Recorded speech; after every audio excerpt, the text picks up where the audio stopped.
คักเลยอันนี้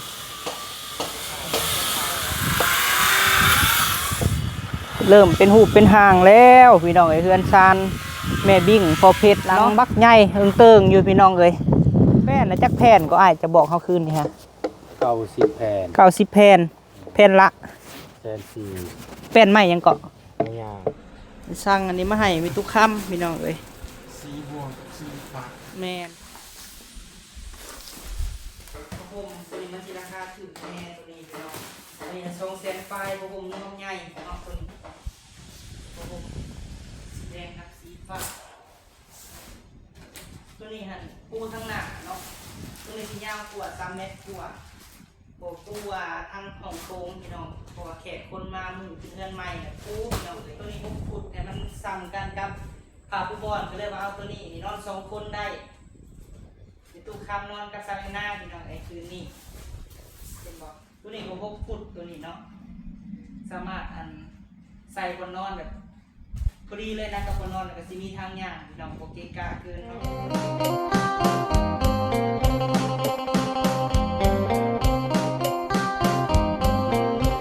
โดยพี่น้องเอ้ยเนาะพบพ่อกับบ่าวพามีอยู่เพื่อนเป็นตู้คำพี่น้องเอ้ยเอามาหลดน้องเอ้ยพอดีสั่งเครื่องคล้องขึ้นเพื่อนใหม่ให้ไม่เท่าพี่น้องเอ้ยเจ้าของเพิ่นจักมาจักบ่มือนี่เนาะโอ้เพิ่นหลอกขางนั่นได้นี่สั่งผ้าห่มมุ้งมอนพี่น้องเอ้ยมาให้เดี๋ยวเปิดประตูก่อนน้องเอ้ยไปผู้เดียวพี่น้องเอ้ยบ่พอมีก็ได้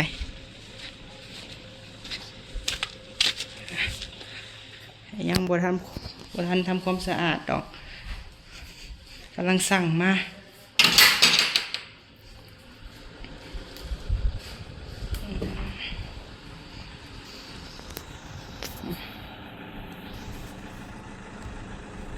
แล้วก็เมื่อยบตีเล่าอะไรพี่น้องไอ้ไม่ตู้ก็ได้ย่างมาคู่มือเนาะ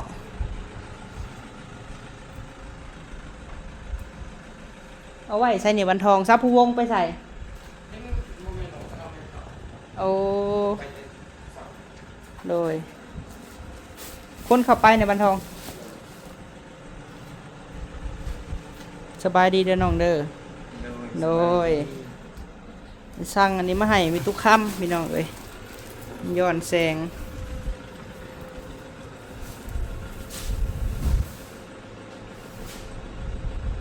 เสือนอน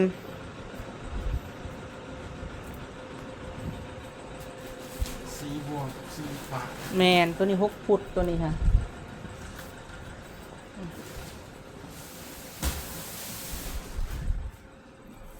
บัตรพวงมาจังทูค่อยซื้อมาเรียบร้อยเลยโดยป้าว่านี่แหละน้องเอ้ยเสียนาเองดอก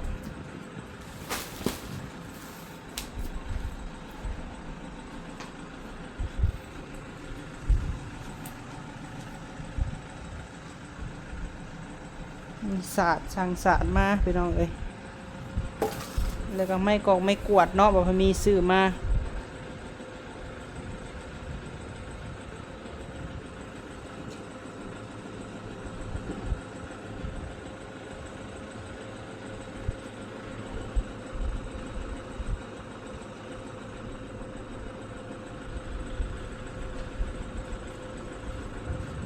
เมื่อไรบอก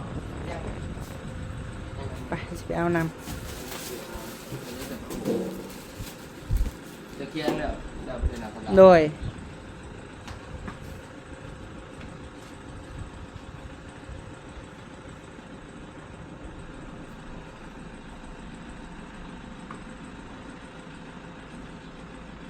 พอดี3,200,000พี่น้องเอ้ย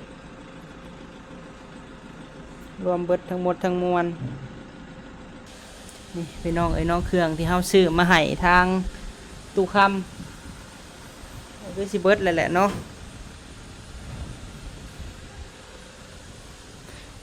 คือสิแม่นน้องผู้วงไปเอาไปตู้พี่น้องเอ้ย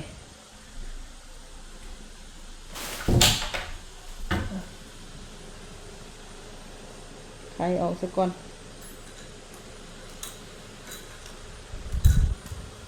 เพราะว่าเพื่อนบ่ทันทูพี่น้องเอ้ยโอ้เนาะบ่ค่อยมีจับผู้เดียวนี่ยากกันเลยพี่น้องนี่ก็เครื่องบนอยู่บนนอนพี่น้องเอ้ย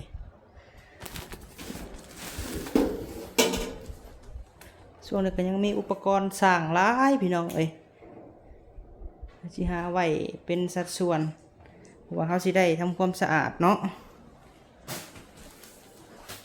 นี่บ่ค่อยมีซื้อมา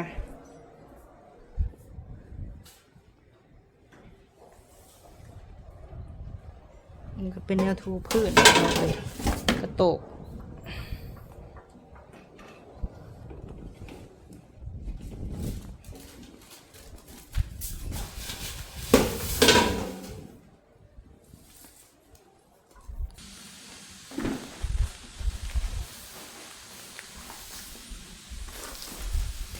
ช่วงนี้ก็เวียกลายเราไปตื่นมาแล้วก็ไปเลยนะตาบ่ได้ล่างมามีก็ได้นี่เราไปสั่งเครื่องในเมืองพูดพี่น้องสั่งมาในเมืองพูดใครจะมาขึ้นมาส่งช่วงนี้ก็เวียกลายแน่พี่น้องเลย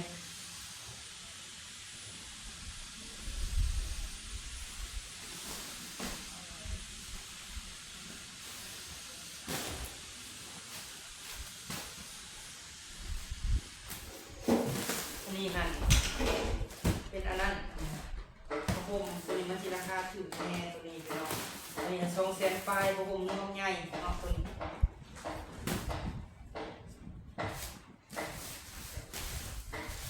อันนี้หันเป็นผ้าปูบอนพี่น้องเลยผ้าปูบอนเนาะเพราะว่าเป็นเงินของแม่หักป่าวพามีตั้งเงินในหลักในเรื่องพี่น้องเป็นฝากมาคนละ$100เนาะพี่น้องเนาะค่าซื้อเครื่อง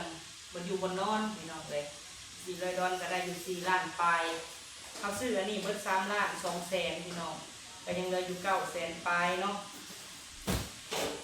อันนี้มุ้งพี่น้องมุ้ง8 ฟุตตัวนี้ค่ะ8 ฟุตนี่คือสินอน2 คนในตู้คำกับซาเดน่าตัวนี้เนาะนี่ที่ป้าพี่น้องที่ป้านี่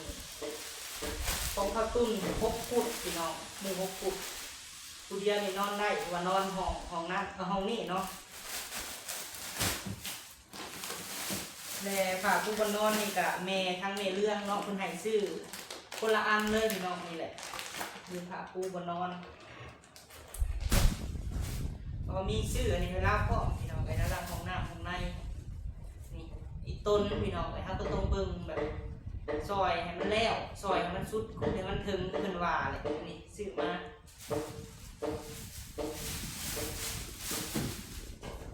อันนี้ก็มอนพี่น้องมอนกับ3 คนแบบนี้ก็เลือกเอา3 หน่วยเอาเงินโอนจ่ายพี่น้อง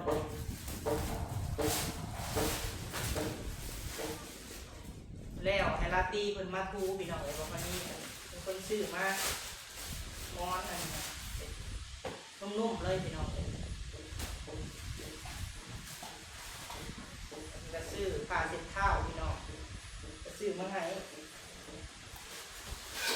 ผ้าเช็ดเท้าที่3พี่น้องเลยทางหน้าเรือนแล้วก็ทางเรือนครัวห้องน้ำเนาะที่3 อันซื้อให้ครบเบิดนี่แดงใส่เนาะนี่ไม่กวาดพี่น้องเลยจะทูพื้นเนาะทูห้องน้ำเพราะว่าเห็นแล้วแบบนี้เลยซื้อมาคิดร้ายมืออะไรพี่น้องกระโตกมาทำในเรื่องให้ซื้อกระโตกใส่ให้อยู่น้ำกินพี่น้องเลยเต่าน้ำทำปลาให้แดงเป็นกระโตกมันจังเพื่อพี่น้องเนาะห่มคนละคืนเลยพี่น้องบางของก็มีอะไรพี่น้องห่มสีแดงกับสีฟ้าอันนี้มันสักเนาะนี่มันประมาณ2 เมตรปลายพี่น้องเลยสิได้ปูทางในบนนอนเนาะปูสาดแบบจังปูที่นอนมันจะบุเปื้อนพี่น้อง ตัวนี้หันปูทั้งหน้าเนาะตัวนี้สิยาวกว่า3 เมตรกว่าโบตัวทั้งของโค้งพี่น้องเพราะว่าแขกคนมามือขึ้นเรือนใหม่เนี่ยปูพี่น้องเลยนี่จ้ะอีกพื้นหนึ่งไปห้องทุกค่ำก็ใส่หน้าตัวนี้สิพื้นใหญ่แน่พี่น้องอันนี้หันเป็นอันเนี้ยปูพื้นเนาะ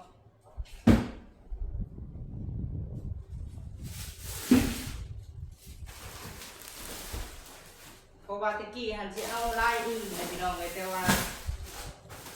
มันอันนั้นลายอื่นมันบ่มี6 ฟุตตัวนี้6 ฟุตแต่มันซ้ำกันกับผ้าปูบอนก็เลยว่าเอาตัวนี้นี่นอน2 คนได้ในตู้คำนอนกับซาลิน่าพี่น้องไอ้คืนนี้เป็นบอก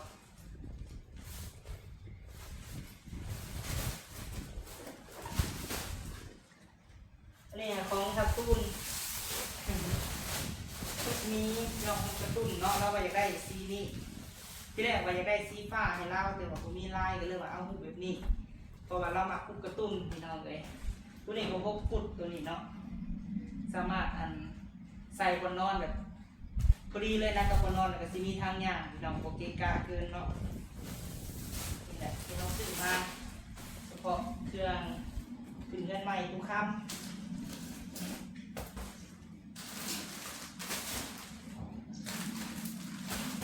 ของมาคืนได้กับพี่น้องเนาะ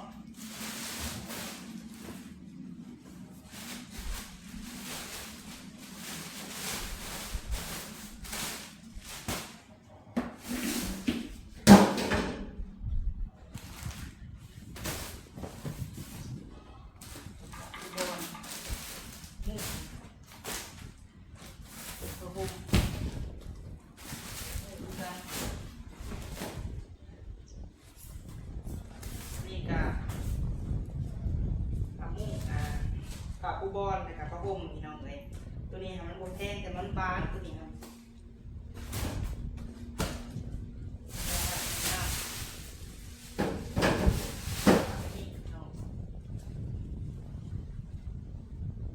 ถ่ายไม่ตู้มาก่อนเนาะ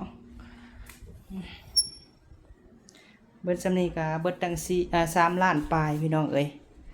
3,200,000น้องเนาะอันนี้มันบินบ่าวพมีซื้อเครื่องเด้อพี่น้องเด้อเนาะเป็นเงินของแม่รัดแม่เรื่องนั่นแหละเนาะอยู่ทาง USA ต่างประเทศพุ่นแหละอเมริกาพุ่นแหละพี่น้องเอ้ย3,200,000ที่ว่าเฮาซื้อมื้อนี้เนาะพี่น้องโดยยังไม่กวาดพี่น้องเอ้ยเสียมาไว้ก่อนซื้อไม่กวาดมาให้เรา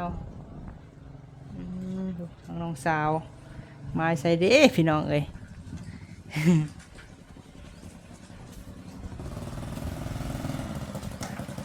โอ้มาจะใส่เนาะใส่น้ำมันโดยสบายดีล่ะตู้บ่ได้ออกมาบ่มื้อนี้ฮะแม่นเพิ่นบ่ได้มามื้อนี้แล้วก็เมื่อยเนาะย่างมากคุมือหลายก็ได้ผู้เฒ่าพี่น้องเอ้ยก็บาปหลายอยู่ โดยพอดีอ้ายซื้อนี่มาปะน้องหลาไปเบิ่งน้ำกันปะ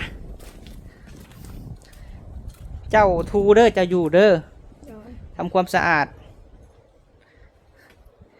เก็บไว้สิหอดมือแล้วผู้วงเอ้ยเห็นดิปะเข้าไปเบิ่งเด้โหเห็นบ่ผู้ว่าเบิดเท่าไรนี่ฮะเบิด3,200,000ผู้ทำนี่เบิด3,200,000ผู้ได้ผู้วงเอ้ย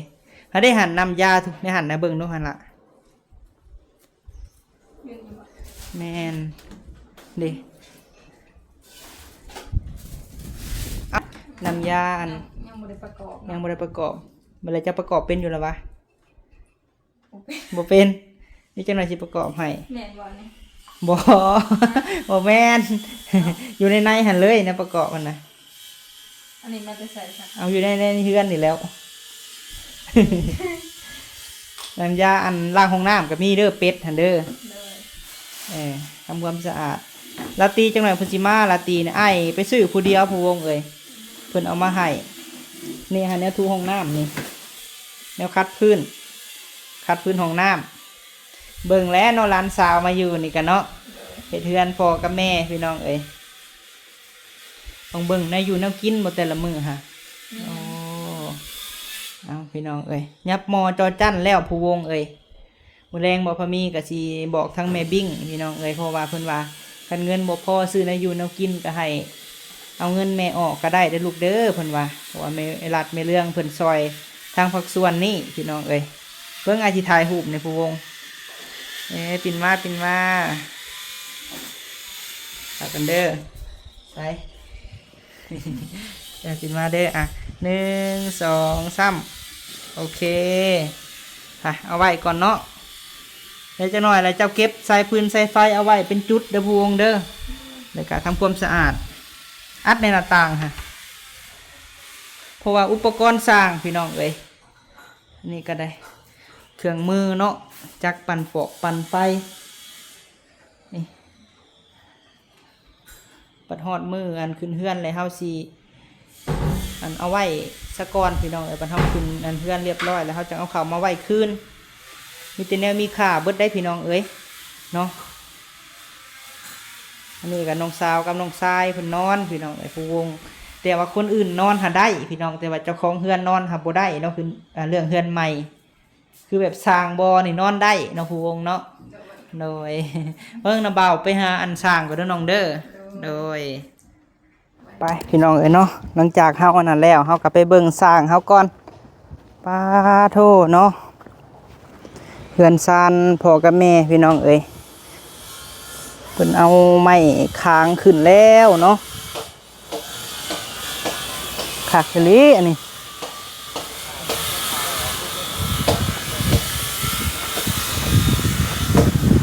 กำลังเอาไม้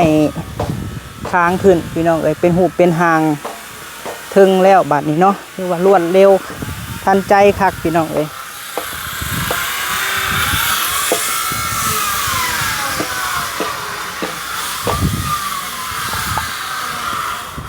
เอาไม้ขึ้นเดี๋ยวเนาะสั่งเมาเนาะ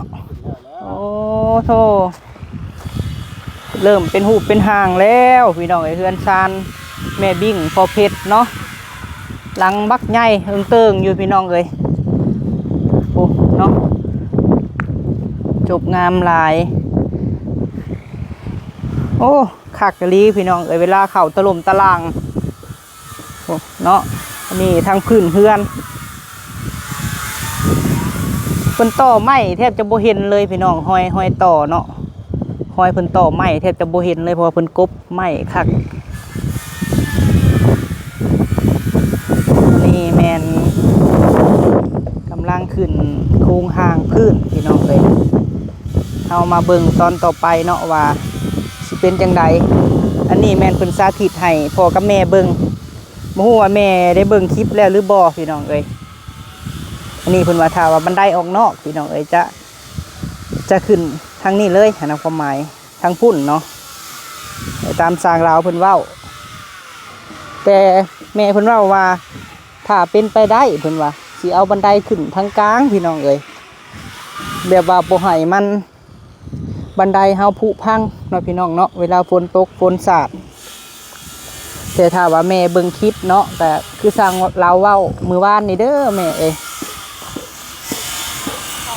แต่ยอมรับว่าเพิ่นต่อไม้งามนี่ดีพี่น้องเอ้ย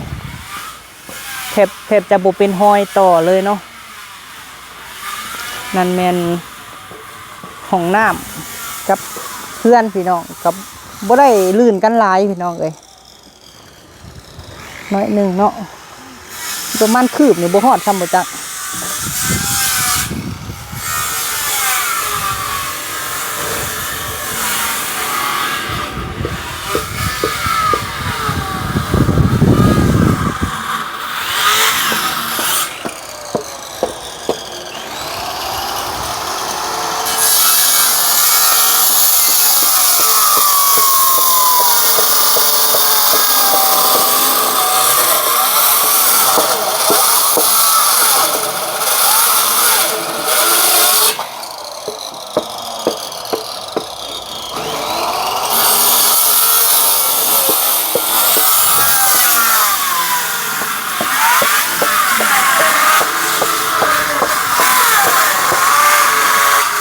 ค่อยซิมบ่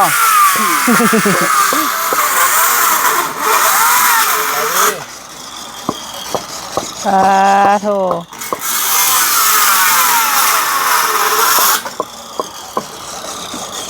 กบคักเนาะสร้างเนาะเหลือมาบแกนไม่แดงพี่น้องเอ้ยสร้างเรายิ้มเป็นๆได้เห็ดเวียกในห่มนี่ จังช่วงเฮือนเช้านางเราเห็ดตากฝนเนาะตากฝนโอ้เพิ่นเอาไม้ขึ้นแล้วพี่น้องเอ้ยโอ้เริ่มเป็นหูปเป็นทรงแล้ว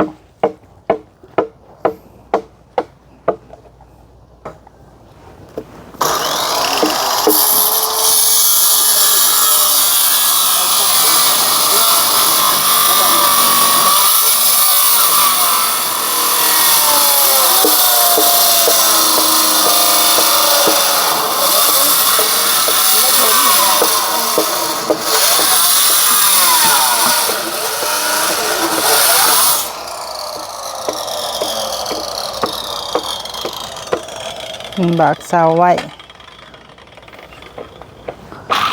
คนละแผนกบ่โอ้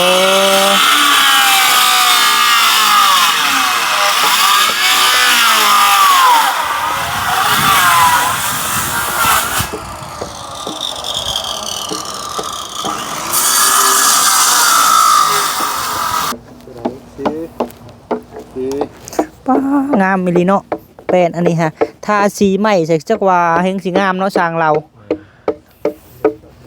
งามมิลิพี่น้องกบให้แก่นมันนี่เนาะหายากบ่สิได้แม่แดงคู่มือนี่สวรรค์จะความบ่อยู่โอ้นัดกันเอาเสานี่จะสิฮอดเดือนกว่าตั้งแต่เริ่มบอกเนาะเพื่อสิเอามาอีกก็แม่นง่ายเพื่อเขาหาอีกหายากแล้วแถวสวรรค์เฮานี่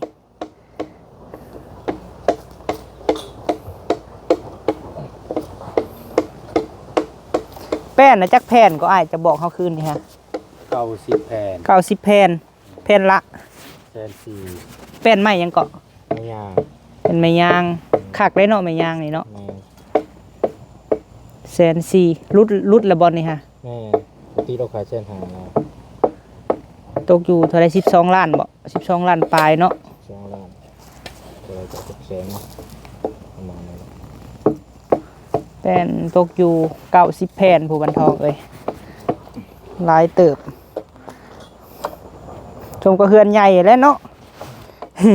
เป็นบ้านใหม่พี่น้องเอ้ย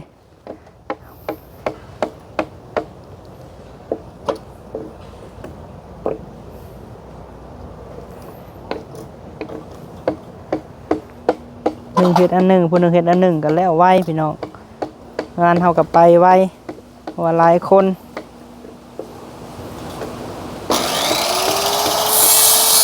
ผู้หนึ่งตัดผู้หนึ่งบากเนาะทางวันทองเพิ่นจะทาบากไม้บากเสา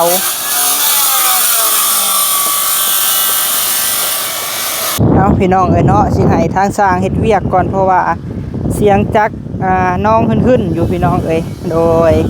คือว่ามื้อนี้พี่น้องเอ้ยบ่าวพามีได้ซื้อบนอยู่บนนอนเนาะมาให้ทางแม่ตู้ค้ำพี่น้องเอ้ยวันที่16นี่แหละเนาะขึ้นเฮือนมีตู้ค้ำพี่น้องเอ้ยส่วนว่าเรื่องน้ำในบ่เนาะทางแม่บิ่งกับพ่อเพชรเพิ่นสิให้สบุญบรรณาซื้อมาพี่น้องเอ้ยแต่ว่าภาคส่วนที่ว่าบนอยู่บนนอนเนาะก็เป็นเงินของทาง